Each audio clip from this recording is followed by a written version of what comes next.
వ్యక్తి పూజ పరాకాష్ఠకి చేరింది. అదే సందర్భంలో కాంగ్రెస్‌లో రాహుల్ గాంధీ టర్మ్ పూర్తయిపోయిందా? ఇక ప్రియాంక గాంధీ వాద్రా టర్మ్ బిగినయిందా? ఆమెని పొగడటం బిగిన్ చేశారు. రాహుల్‌ని పక్కన పెట్టడం బిగిన్ చేశారు.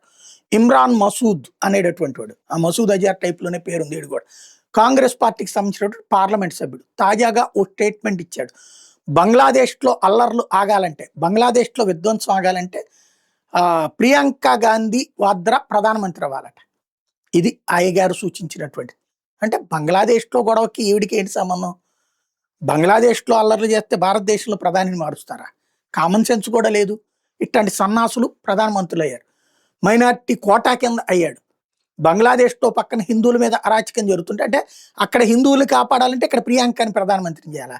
అంటే బ్లాక్‌మెయిల్ చేస్తున్నారు భారతీయుల్ని. హిందువులు బ్లాక్‌మెయిల్ చేస్తున్నారా? బంగ్లాదేశ్‌లోని హిందువులు కాపాడబడాలంటే భారతదేశంలో ప్రియాంకని తీసుకొచ్చి ప్రధానమంత్రిని చేయాలా? అంటే అర్థం ఏంటి వీళ్ళు చెప్పదలుచుకున్నది? అంటే బంగ్లాదేశ్‌లో గొడవల్ని భారతదేశం కోసం సృష్టించారా? షేక్ హసీనా పారిపోయి ఇక్కడికి వచ్చి తలదాచుకోవడం, దాని వెనకాల ఉన్నటువంటి అమెరికా ప్రాక్టీసు, అట్లాగే చైనా తోడ్పాటు. వీళ్ళిద్దరికీ కావాల్సింది అక్కడ ఉన్నటువంటి ప్లేసెస్. ఇది ఓపెన్ సీక్రెట్. పాకిస్తాన్ అండగా నిలబడుతున్నటువంటి ఆట. ఇదంతా తెలియని సన్నాసి పార్లమెంట్ సభ్యుడయ్యాడు. పైగా తన వ్యక్తి పూజ కోసం రాహుల్ గాంధీని పక్కన పెట్టించి ప్రియాంక కావాలంటున్నాడు.